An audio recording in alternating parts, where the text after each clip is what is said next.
The grand ballroom of the Thompson estate glittered like a palace from a fairy tale. Golden chandeliers bathed the room in a warm glow, their crystal beads scattering light across velvet drapes and marble floors polished so brightly they reflected every flicker of movement. The air was heavy with the scent of roses and expensive perfume, mingled with the soft notes of a live orchestra playing in the corner. It was a night reserved for the wealthy, men in tailored tuxedos, women in flowing gowns stitched with diamonds, sipping champagne and exchanging secrets only the rich could afford. In this world of glitter and wealth, Kesha Williams moved like a shadow. Dressed in a plain maid's uniform, she wove quietly through the maze of tables, balancing a silver tray lined with delicate glasses. She had done this hundreds of times before, smiling politely, lowering her gaze, blending into the background. Tonight was no different, until fate decided otherwise. One misstep. One small slip on the gleaming marble floor. In an instant, the tray tilted, a glass teetered, and then, crash. The sound of shattering crystal pierced the ballroom like a gunshot. Every conversation stopped. Heads whipped around. The entire hall turned to watch the maid standing frozen, her hands trembling, shards of glass scattered around her feet. And then, it came, the laughter. First a chuckle, then a ripple, then waves of cruel amusement that filled the air. The wealthy guests didn't see a hard-working maid who made a mistake, they saw entertainment. Their laughter wasn't light-hearted, it was sharp, biting, meant to cut deep. At the center of it all stood William Thompson III, the billionaire host of the evening. With slicked-back silver hair, a perfectly tailored suit, and a champagne glass poised in his hand, he was the king of this glittering kingdom. His lips curled into a mocking smile as he raised his voice so the entire room could hear. "If you can dance this waltz better than my wife," he sneered, pausing for dramatic effect, "I'll marry you to my son." Gasps rippled through the crowd before the laughter grew louder, crueler than before. The guests leaned forward, their eyes glimmering with excitement. To them, it was a joke, another cruel game at the expense of someone who didn't belong in their world. Whispers flew across the ballroom, "Imagine the maid dancing. She'll make a fool of herself." But as the humiliation burned in the air, Kesha did something no one expected. She didn't bow her head. She didn't apologize. Instead, she slowly straightened her back, her hands still trembling but her spirit suddenly unshakable. Her eyes deep, dark, and filled with a fire no amount of mockery could extinguish, locked with William's. The crowd waited for her to retreat in shame. But when she finally spoke, her voice was steady, clear, and filled with quiet defiance. "I accept." The room froze. The laughter died. For a heartbeat, the entire ballroom fell into stunned silence. A maid had just challenged the millionaire's wife in front of New York's elite. Impossible. Unthinkable. And yet, in that moment, Kesha was no longer invisible. Every eye was on her. The ballroom, moments ago filled with laughter, now hung in stunned silence. Crystal glasses hovered halfway to lips, fans paused mid-wave, and the orchestra faltered, their instruments hanging in suspense. No one had expected the maid to speak back, let alone accept the challenge. William Thompson III blinked in disbelief, then his smirk returned, sharper, colder, as though this was exactly what he wanted. He leaned back in his chair, swirling his champagne lazily, savoring the spectacle. "Play the music," he barked, his voice echoing against the marble pillars. The orchestra jolted to life, violins trembling as the first notes of a waltz floated across the air. All eyes turned to Victoria Thompson, William's wife, who rose from her seat with a graceful flourish. Draped in a glittering emerald gown that shimmered with every step, she looked every inch the queen of the night. Her lips curved into a thin smile, one that carried both elegance and venom. She had danced countless times before at galas like this, always confident, always admired. This was her stage, her world. To be compared with a maid? To even entertain the thought was laughable. Victoria glided onto the ballroom floor, chin high, her jeweled heels tapping rhythmically as she began the dance. Every movement was sharp, rehearsed, textbook perfect. Her posture was flawless, her spins clean, her hands delicate as porcelain. The crowd applauded politely, but their eyes kept darting toward Kesha, waiting for the real show to begin. And there she stood, Kesha, still in her plain maid's uniform, her tray abandoned on a table, her eyes locked on the floor as if gathering strength from the polished marble beneath her feet. Some guests whispered that she would faint before she even began. Others smirked, already certain of her humiliation. But Kesha's silence wasn't fear. It was focus. For the first time in years, she felt the familiar tremor in her chest, not from nerves, but from a memory.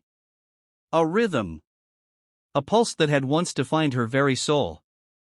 As Victoria twirled and bowed, basking in polite applause, Kesha slowly raised her head. And in that simple gesture, in the calm intensity of her gaze, something shifted in the air. The guests leaned in. The orchestra sensed it too, the weight of anticipation, the crackle of something unexpected about to unfold.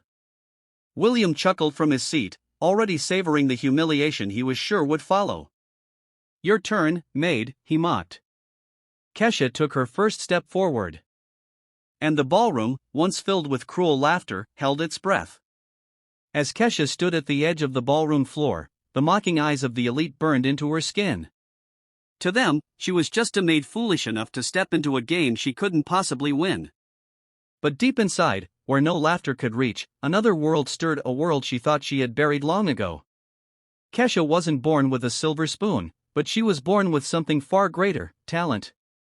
As a little girl, she would twirl barefoot on the cracked pavement of her neighborhood, turning every corner into her stage. Neighbors would pause their chores to watch, smiling as she spun with a joy that seemed to lift the whole street.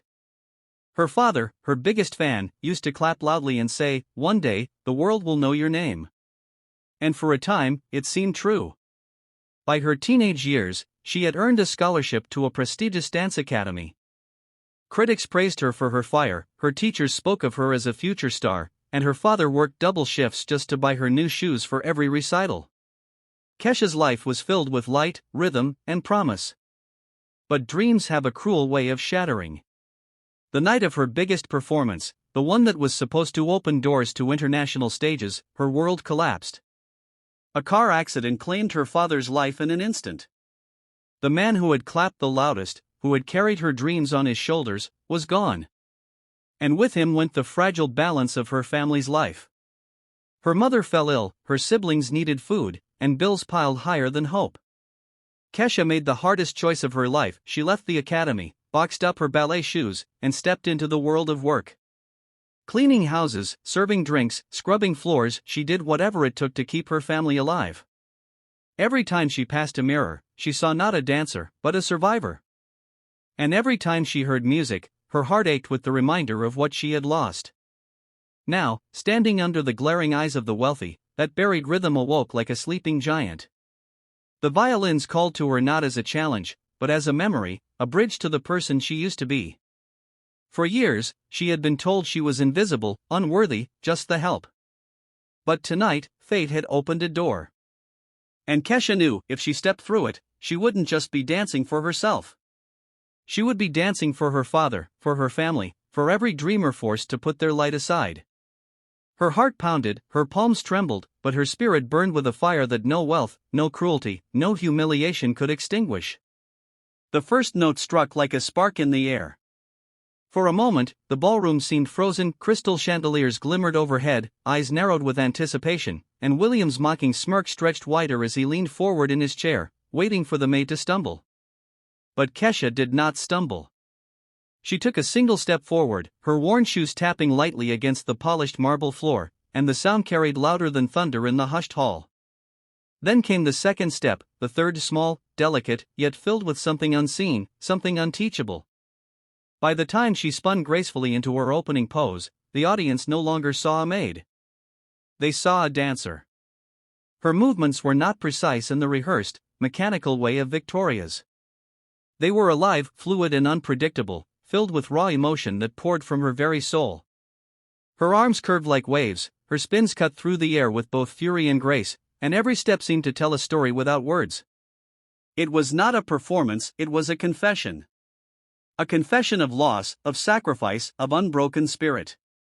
At first, the crowd gasped in disbelief. How could a servant dance like this? But disbelief quickly melted into awe. The whispers died, replaced by silence so thick it pressed against the walls.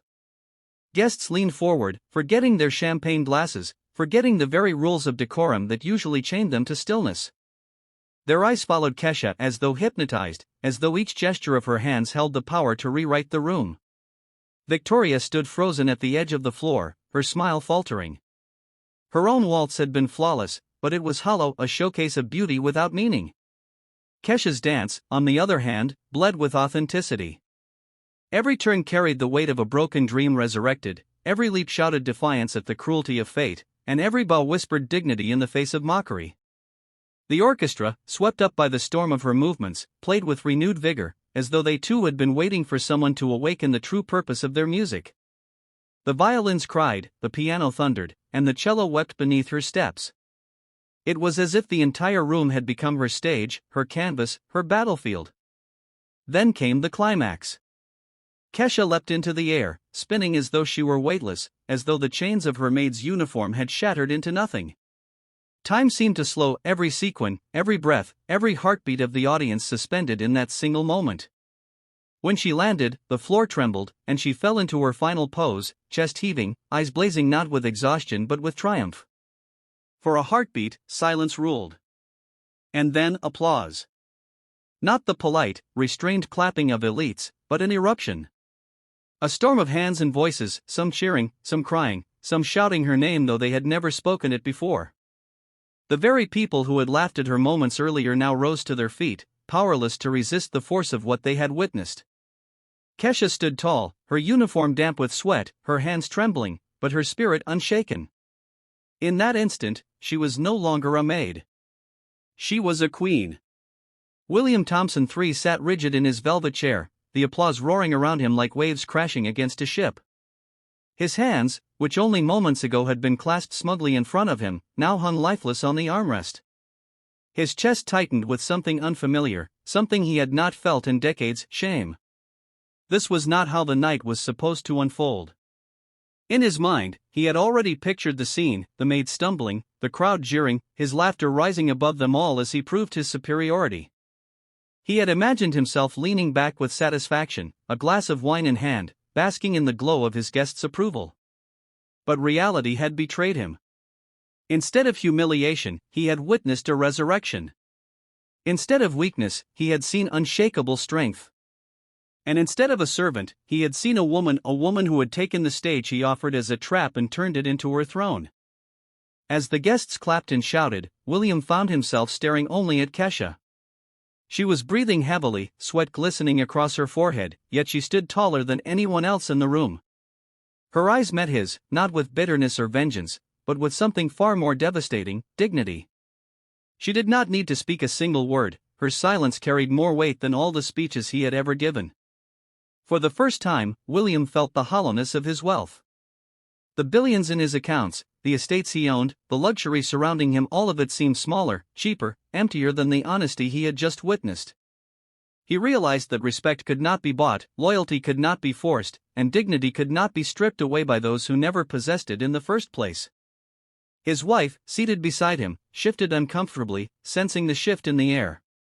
Guests who usually rushed to impress him were not even looking at him, they were looking at her, the maid, the woman who had outshone them all. For a man who had built his life on power and fear, it was the cruelest cut of all: irrelevance. And yet, beneath the sting of humiliation, a deeper feeling stirred in William's chest. Admiration. Even respect.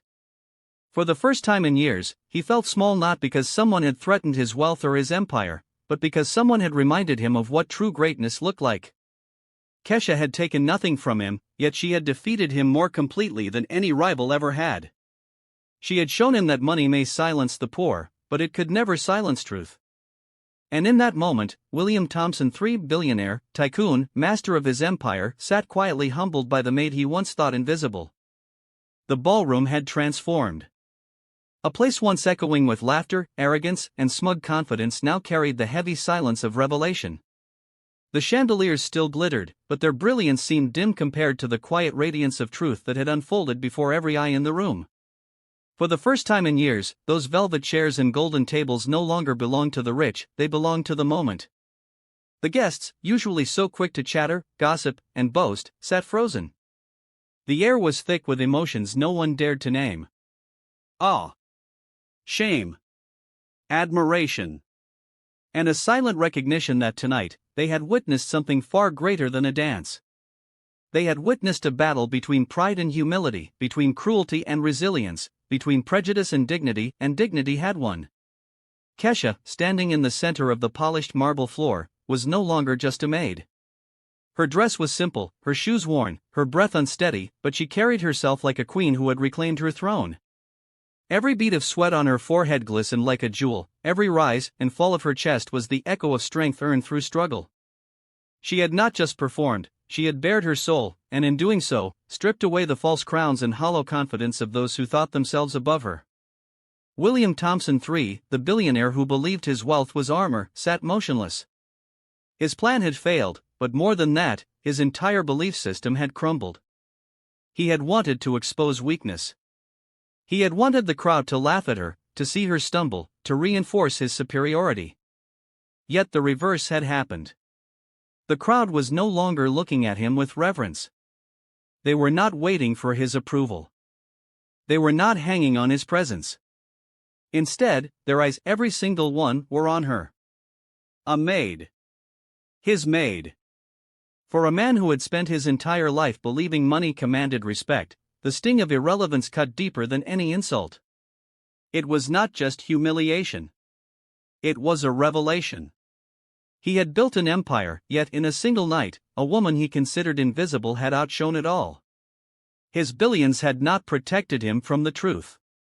In fact, they had exposed the emptiness within him. Victoria, the woman who had pranced into the competition with flawless makeup and glittering jewels, felt the burn of defeat searing her pride. Her dance had been precise, elegant, trained, but empty. Kesha's had been raw, imperfect, human, and unforgettable. For Victoria, the humiliation was personal, but for William, it was something far worse, spiritual. And yet, in the quiet of his breaking pride, something unexpected stirred inside William. Respect. Admiration. Perhaps even the beginning of change. For the first time in decades, he looked at someone not for their position, their wealth, or their power, but for their strength of character. He had underestimated her, mocked her, used her as a pawn for entertainment. But in return, she had shown him something priceless, the mirror of his own emptiness. The guests began to whisper as they rose from their seats.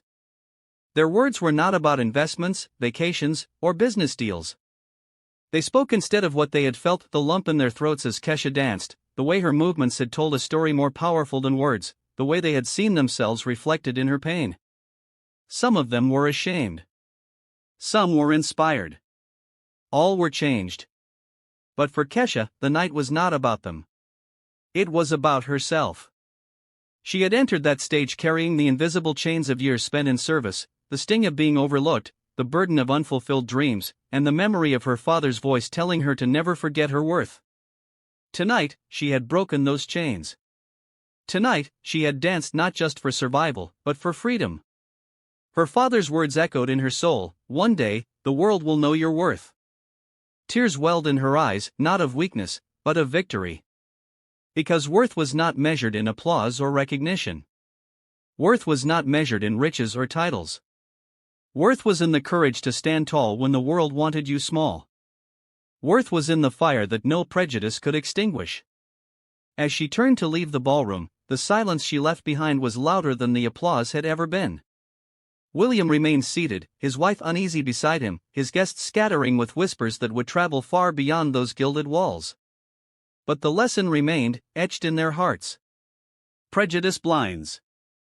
Arrogance empties. Wealth without compassion is hollow. True greatness does not reside in mansions or bank accounts, it resides in respect, empathy, and the courage to live with integrity. And justice? Justice always comes. Sometimes quietly, sometimes explosively, but always at the right time. Tonight, justice had come in the form of a maid's dance, a reminder that even the smallest voice, even the most underestimated person, can shake the highest walls of pride. Kesha walked out not as a servant, but as a symbol. A symbol of dignity. A symbol of resilience. A symbol that no matter how hard life tries to bury you under injustice, truth has a way of breaking through, just as light pierces the darkest night. And for William Thompson III, the man who had once thought himself untouchable, that truth cut deeper than anything money could fix. For in the end, the richest man in the room had been shown the true meaning of wealth, not in gold, but in character. And he knew, silently, painfully, that he had none. That night would be told again and again. Not as a tale of a billionaire's power, but as the story of a maid's courage. And as long as it lived, it would remind the world that respect is the only crown worth wearing, and dignity is the only treasure no one can take away.